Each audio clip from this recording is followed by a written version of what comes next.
জীৱন মানে সংগ্ৰাম কিমান কষ্ট কৰিবই লাগিব ন জীৱনটো আগবাঢ়িবলৈ বুলিতো কষ্ট কৰিবই লাগিব তেওঁ দিনত এটা শ্ব'ৰুমত কাম কৰে আৰু সন্ধিয়া হোৱাৰ লগে লগে তেওঁ খাদ্য যোগান ধৰিবলৈ ওলাই যায় সেই ৰঙা টি-চাৰ্টটো পৰিধান কৰি ঠিক সেইদৰে 12 বজালৈকে তেওঁ খাদ্য যোগান ধৰে তাৰপিছত গৈ ঘৰত ভাত পানী বনাই তাৰপিছত তেওঁ নিজৰ বাবে সময় দিয়ে 2 ঘণ্টা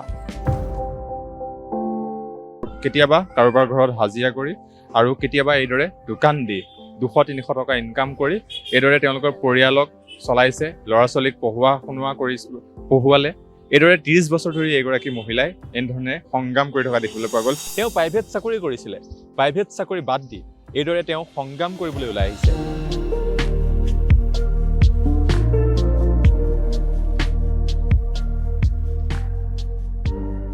ঘৰৰ পৰা ওলাই আহিছোঁ কিবা এটা কৰিবলৈ বুলি নিজৰ ঘৰখনটো চলাবই লাগিব মোৰ এটা ল'ৰা আছে এতিয়া 9 বছৰলৈ সোমাব ক্লাছ 5ত পাবহি তেওঁলোকৰ কাৰণে যিমানটো পাৰোঁ সিমানখিনি কষ্ট কৰিছোঁ আজি আন্তঃৰাষ্ট্ৰীয় নাৰী দিৱস আৰু নাৰী দিৱসৰ লগত সংগতি ৰাখি মহানগৰৰ কেইগৰাকীমান নাৰীক আপোনালোকৰ মাজত চিনাকি কৰি দিব ওলাইছোঁ 4 গৰাকীকৈ নাৰী এই মুহূৰ্তত আপোনালোকক চিনাকি কৰি দিব বিচাৰিছোঁ প্ৰথম গৰাকী নাৰী আপোনালোকৰ মাজলৈ চিনাকি কৰি দিব ওলাইছোঁ প্ৰথম গৰাকী নাৰীয়ে 12 ঘণ্টা ধৰি থিয় হৈ থাকে এখন গেটত সিকিউৰিটি গাৰ্ডৰ কাম কৰে তেওঁ আৰু তেওঁই এটা যি সোসাইটি থাকে এপাৰ্টমেণ্টত তেওঁ সুৰক্ষা প্ৰদান কৰে আৰু তেওঁ ৰৈ থাকে এজন পুৰুষে যিদৰে 12 ঘণ্টা থিয় হৈ থাকে এখন গাড়ী আহিলে যিদৰে গেটখন খুলি দিয়ে ঠিক সেইদৰে সেইগৰাকী নাৰীয়েও তেওঁ সন্তানক পঢ়াবৰ বাবে 9 বছৰীয়া যিটো সন্তান আছে 9 বছৰীয়া সন্তানটোক পঢ়াবৰ বাবে এইদৰে তেওঁ থিয় হৈ থকা দেখিবলৈ পোৱা যায় প্ৰায় 12 ঘণ্টাৰ সময় তেওঁ থিয় হৈ থাকে তেওঁ খাবলৈ যাবলৈ সময় নাই আৰু এই মুহূৰ্তত মোৰ সৈতে আছে এগৰাকী সিকিউৰিটি গাৰ্ড আৰু তেখেতে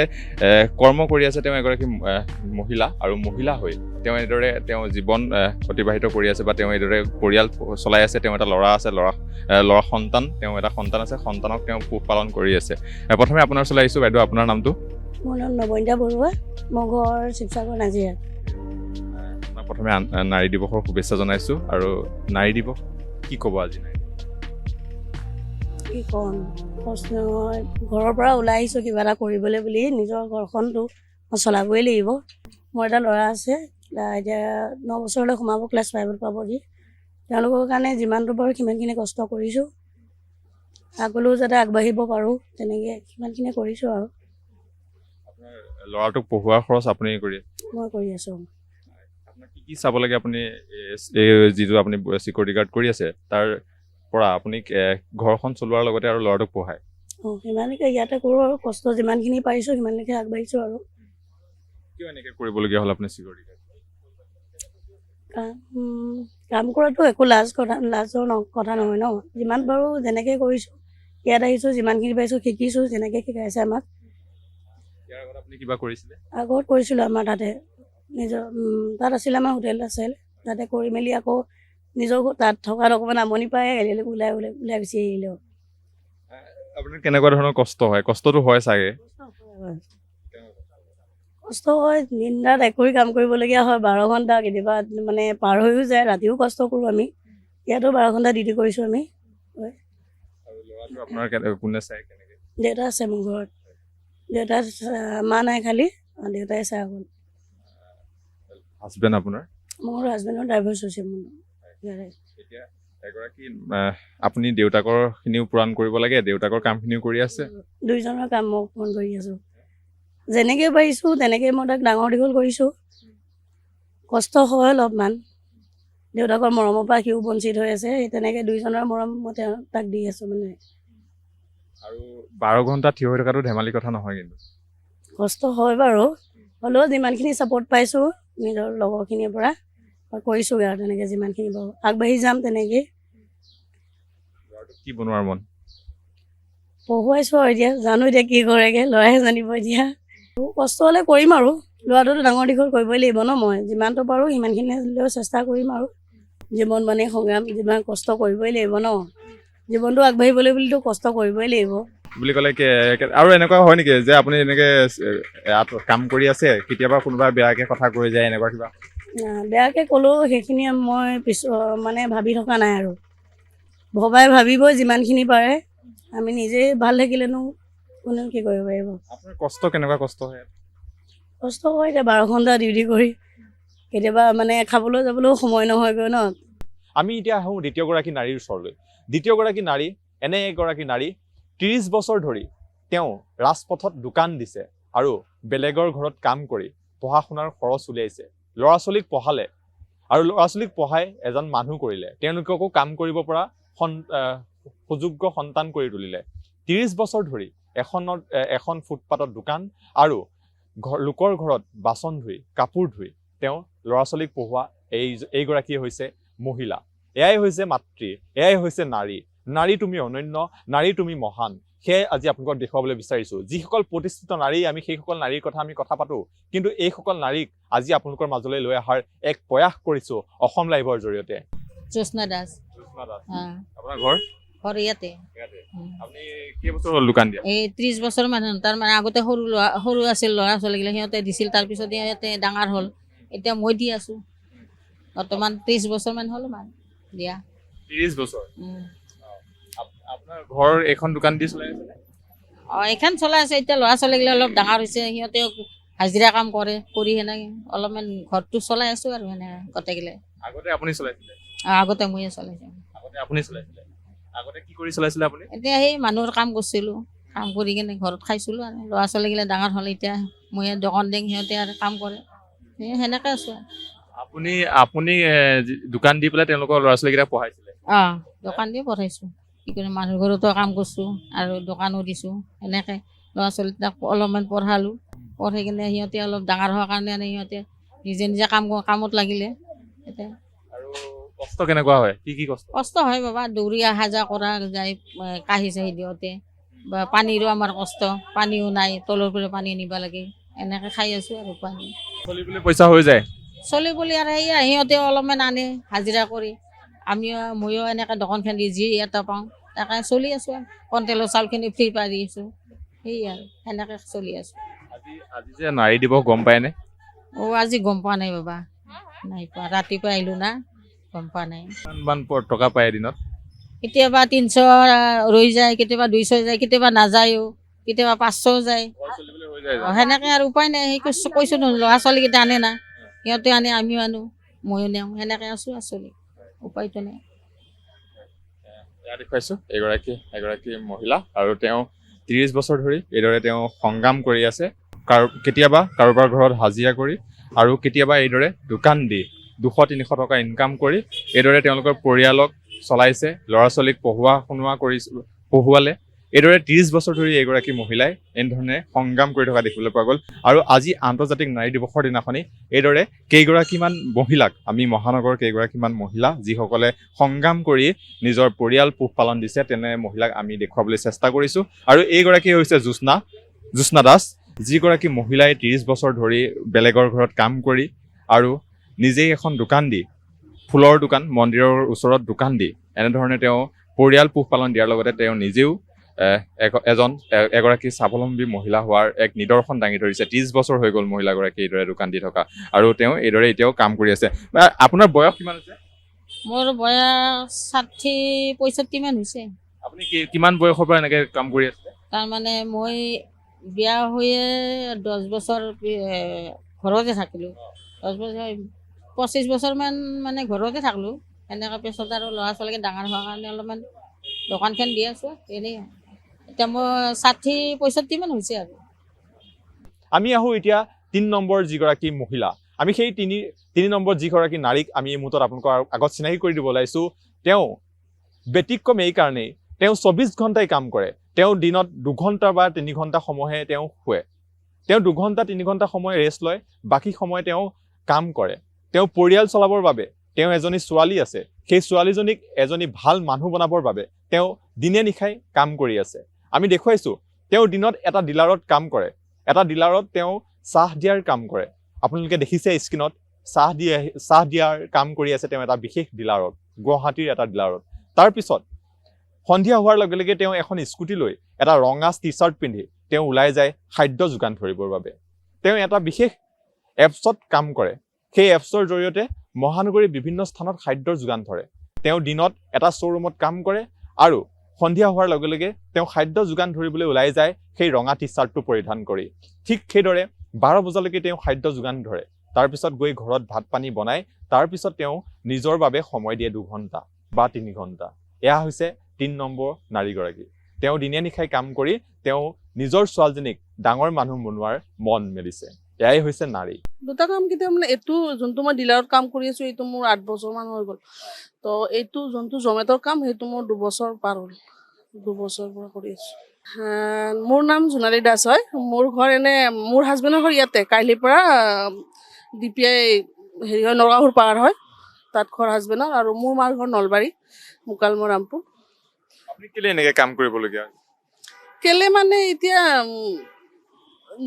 নহয় কাৰণে নিমিলে কাৰণে মানে ইমান মানে হিন্দু দৰমহাখিনি নিমিলে মানে। আৰুতো ল'ৰা ছোৱালী পঢ়াবলৈ বহুত নিজে পঢ়িব নোৱাৰিলোঁ, কিন্তু ছোৱালী দুজনীক মানে পঢ়াৰ কাৰণে মানে কষ্ট কৰি আছোঁ যে মই পঢ়িব নোৱাৰিলেও ছোৱালী দুজনী ভালকৈ পঢ়াওঁ মই। সিহঁতে এনেকৈ কাম কৰিব নালাগে, ভাল মুড কৰি ভাল কাম কৰক মানে, সেনেকা আৰু হেৰি কৰোঁ মানে। সেইকাৰণে সিহঁতৰ কাৰণে কষ্ট কৰি আছোঁ আৰু আহোঁ তাৰ 10টা বজাত ইয়াত অফিচত আহি পাওঁ, আহি 6:30 বজাত ছুটি হয়। ওলাওঁতে 6:30 বজাৰ পাছত এই জমেট' কাম কৰোঁ। এনে 11:30 বাজে ঘৰ যায় পাওঁতে। কেতিয়াবা কিছুমান কাষ্টমাৰে অসুবিধাৰ কাৰণে কিছুমান এতিয়া চাইলেণ্টত থৈ দিয়ে, ফোনটো উঠাব পাৰে। আমাৰ এটা টাইমিং থাকে মানে এনেকা মানে কাষ্টমাৰক ৰখি থাকিব লাগে, 3 কল কৰি কিনে ৰখি থাকিব লাগে, 15 মিনিট আৰু এক্সট্ৰাকৈ ৰখিব লাগিব। তাৰপিছত আৰু এক্সট্ৰাকৈ কাষ্টমাৰ কেয়াৰৰ পৰা ফোন কৰিব লাগিব। তো সেনেকৈ মানে টাইমখিনি গুচি যায়, কেতিয়াবা 12টা বাজি যায় মানে। তেতিয়া অলপ ঘৰত মানে মই এতিয়া ক'ব গ'লে ঘৰৰ কথা মানে ক'ব গ'লে অলপ কথাটো হেৰি হয়। তথাপিতো কৈছোঁ অলপ হাজবেণ্ড মানে এনেই মানুহজন ঠিক, মানে অলপ দেৰি হ'লে মানে অলপ হেৰি কৰে আৰু। কিন্তু মই কষ্টটো সিহঁতৰ কাৰণে কৰি আছোঁ। হাজবেণ্ডো কাম কৰে, গাড়ী চলায়। মানে গাড়ী চলালে তেওঁ অলপ মানে মাইণ্ডটো ড্ৰিংকিং অলপ হেৰি আছে তেওঁৰ অলপ মানে ড্ৰিংকিঙৰ। তো এনেই মানে মাৰ ধৰ নকৰে দেই, এইটো ক'বলৈ নহয়, কিন্তু খালি অলপ মুখখন অলপ কথাটো লেংগুৱেজবিলাকৰ ভিতৰত অলপ বেলেগ মানে। এনেই মাৰ ধৰ কেতিয়া নহয়, খাই লৈ বকি থাকিব, মই আৰু গুৰুত্ব নিদিওঁ, যা বকি থাক আৰু মানে। কেতিয়াবা বেয়া লাগে দিয়াচোন, কষ্টটোতো কৰি আছোঁ ন। সেই কষ্ট কৰি যদি যাই কিনে ভালকৈ ৰাতি ভাত সাজ খাব নাপাওঁ তেতিয়া অলপ বেয়া লাগে মানে। মই ভাবোঁ যে মোক পইচা পাতি দি হাজবেণ্ডে সহায় কৰিব নালাগে, মানে এটা সাহস থাকে ন। মই নিজেতো ষ্ট্ৰঙে হয়, তথাপিতো দিয়াচোন এটা হেৰি থাকে ন, নিজৰ মানুহজন যোনজনৰ লগত মই আজি ইমান হেৰি কৰি আছোঁ সেইজন মানুহ যদি অলপ হেৰি কৰে তেতিয়াতো বেছি মানে সাহস বেছি হেৰি হয়। আৰু খোৱাটো 1টা 1:30 হৈয়ে যায়। আকৌ ৰাতিপুৱা আহিবৰে হ'ল আৰু নানানটা টেনশ্যনবিলাক থাকেই, ঘূৰি থাকে। টোপনি কেতিয়া মাৰোঁ মানে মোৰ সেয়ে নাই মানে মই বৰ বেছি মেক্সিমাম শুওঁ যদি ধৰা 3 ঘণ্টা, কেতিয়াবা শুইছোঁ এনেকুৱা টাইপ টোপনি মাৰোঁ আৰু। ভয় নালাগে মই ভয় নকৰোঁ। ভয় কৰিলে কি হ'ব? ভয় কৰিলে তুমি কামেই কৰিব নোৱাৰিবা। মই যদি ভয় কৰিলোঁ হয় আজি মই এইটো কাম কৰিব নোৱাৰিলোঁ হয়। এনেই এতিয়া এইটো কামত হয়, এইটো জমেটৰ কামত দিনততো মোৰ হেৰি প্ৰব্লেমে নাই। জমেটৰ কামত তোমাৰ কেতিয়াবা কিছুমান মানে মানুহতো ভাল মানুহে লগ পাইছোঁ, কেতিয়াবা মানে কিছুমান অলপ থাকে ন ড্ৰিংক, কিন্তু ল'ৰাবিলাক নহয় দেই। মানুহে কয় ল'ৰাই খাই লৈ মানে হেৰি কৰি থাকে, মোক আজিলৈ কৰা নাই এতিয়ালৈকে, কিন্তু মই সেইটো ক'লে ভুল হ'ব। কিছুমান মানে থাকে আৰু অলপমান হেৰি আৰু, কিন্তু বাকী চব মানুহে কয় আৰু বাইদেউ অলপ ভালকৈ চলিব, বা ইমান ৰাতিলৈকে আপুনি কাম কৰি কিয় আছে সোধে আৰু। ঠিকে আছে, ভাল লাগিছে, ভাল মানে হেৰি কৰে আৰু ভাল কাম কৰিছে বা আপুনি এনেকুৱা টাইপ কয় আৰু, তেতিয়াও ভাল লাগে। খালি কি আপুনি এতিয়া আজি হয়ও তেখেতসকলে কোৱা কথাটোও হয় যে আজিকালি দিনকাল এনেও ভাল নহয় দিয়াচোন, সেইটোও হয়। সেইকাৰণে মই হেৰি মানে উৎসাহ দিয়ে, ঠিক আছে ভালকৈ চলিবা আৰু ভালকৈ থাকিবা এনেকৈ কয় আৰু। নাৰী হ'লে কেনেকৈ হ'ব লাগে মানে দুৰ্বল, মানে নিজকে দুৰ্বল বুলি কেতিয়াও ভাবিব নালাগে। নিজকে ভাবিব লাগিব যে মই এইটো কাম কৰিব ওলাইছোঁ, মই এইটো কাম কৰিমেই। তোমালোকে নাভাবিবা যে এনেকৈ মই নোৱাৰোঁ, কি কোনোবাই এনেকৈ ক'ব, সেনেকুৱা নহ'ব। আজিকালি কিছুমানে ভাবে ন যে অমুকে এনেকৈ ক'ব, সেনেকুৱা ভাবিলে নহ'ব। নিজকে ষ্ট্ৰং কৰি ল'বা যে মই এইটো কামৰ কাৰণে মই মানে হেৰি হয় কৰিমেই, মই পিছুৱাই আহিব নোৱাৰোঁ, সেইটো আৰু। আৰু আমি শেষৰ গৰাকী যুৱতীক আপোনালোকৰ মাজত চিনাকি কৰি দিব ওলাইছোঁ। তেওঁ প্ৰাইভেট চাকৰি কৰিছিলে, প্ৰাইভেট চাকৰি বাদ দি এইদৰে তেওঁ সংগ্ৰাম কৰিবলৈ ওলাই আহিছে। এয়াই হৈছে, আৰু তেওঁ এখন মহানগৰৰ ফুটপাতত দোকান দিছে। লাজ কৰা নাই, যুৱতী হৈও তেওঁ নিজৰ খৰচ উলিয়াবৰ বাবে মাক দেউতাকৰ পৰা পইচা নলৈ তেওঁ সেইদৰে এখন দোকান দি স্বাৱলম্বী হোৱাৰ এক নিদৰ্শন দাঙি ধৰিছে। সেইখিনি সময় মোৰ কাৰণে বহুত টাফ আছিলে। মই মানে লাইফত মই ভাবাই নাই সেনেকুৱা এটা যে মোৰ ফেজ আহিব কেতিয়াও। মই মোৰ নিজক মানে প্ৰথমবাৰ মোৰ নিজৰ মানুহ বুলি ক'বলৈ তাক হেৰাইছোঁ। সেইটো সময় মোৰ কাৰণে বহুত বেছি ডিফিকাল্ট আছিলে, বহুত বেছি।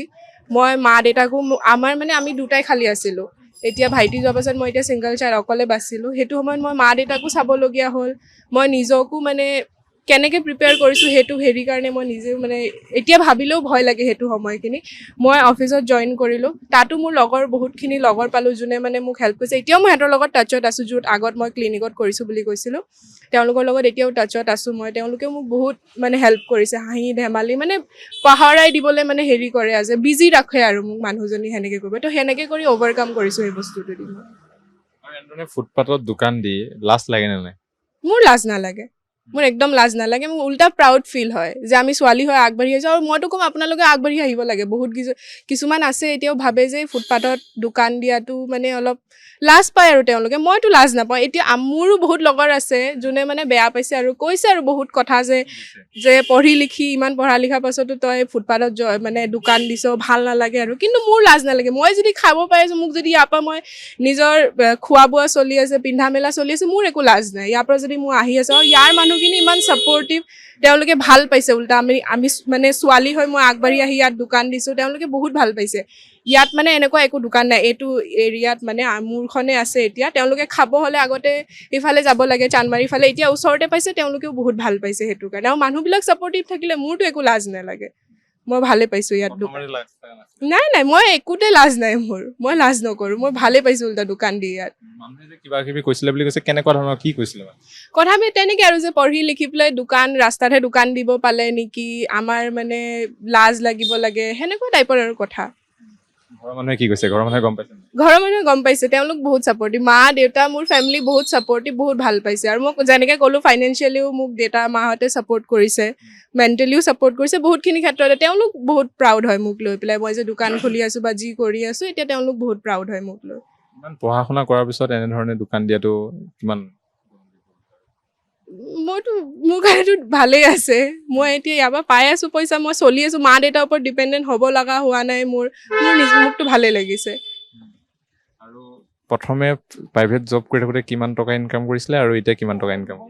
আগতে মই প্ৰাইভেট জব যেতিয়া কৰি আছিলোঁ, মোৰ ৰেণ্টটো দি পিনি মোৰ মানে যিমান মাহত খৰচা হয় মানে সিমান ৰেণ্ট ভৰি আৰু গ্ৰ'চাৰী কিনি মেলি মই মা দেউতাৰ পৰা এক্সট্ৰাকৈ আকৌ পইচা ল'বলগীয়া হৈছিল। এতিয়া মই মানে মা দেউতাৰ পৰা এতিয়াও এটা সময়ত মানে এনেকুৱা আহে যে মানে এতিয়াও মই ইমান পূৰা ছাকচেছফুল নহয় এইটো বিজনেছ লৈ, এতিয়াও মোৰ ষ্ট্ৰাগল পিৰিয়ডতে আছোঁ।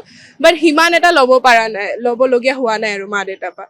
কিবা এটা এমাউণ্ট কিবা এটা প্ৰব্লেম হ'লে তেওঁলোকে দিয়ে, তেনেকুৱা হয়। কিন্তু ইমান আৰু ল'বলগীয়া হোৱা নাই যে আগৰ যেনেকৈ মই জব কৰি থাকোঁতে ল'বলগীয়া হৈছে মোৰ এক্সপেন্সটো হেৰি হোৱা পাছতো, এতিয়া হোৱা নাই আৰু তেনেকৈ।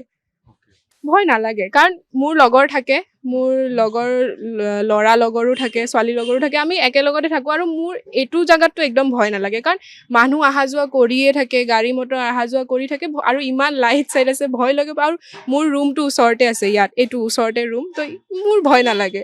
আৰু আমি 10:30 সিমানটা সময়লৈকে থাকোঁ। মই আজিলৈকেতো এনেকুৱা একো ফেচ কৰা নাই, ভয় লাগিবলগীয়া বস্তু এনেকৈ। এনেধৰণৰ বহু মহিলা আপোনালোকে ৰাজপথত দেখিবলৈ পাব। এয়া মাত্ৰ এটা উদাহৰণহে। এই 4গৰাকী মহিলাক আপোনালোকৰ মাজত লৈ আহিছোঁ। এয়া মাত্ৰ এটা সৰু উদাহৰণ। ঠিক সেইদৰে আপুনি আপোনাৰ অঞ্চলত, আপোনাৰ বিভিন্ন ঠাইত এনেধৰণৰ যিসকল নাৰীয়ে নিজৰ ঘৰখন চলাবৰ বাবে দিনে নিশাই কষ্ট কৰিছে, তেনে নাৰী আপোনাৰ চৌপাশে সদায় দেখিবলৈ পাব। আৰু আজি আন্তঃৰাষ্ট্ৰীয় নাৰী দিৱসৰ দিনা আপোনালোকক এই 4গৰাকী নাৰীৰ সৈতে চিনাকি কৰি দিলোঁ অসম লাইভৰ জৰিয়তে। ধন্যবাদ।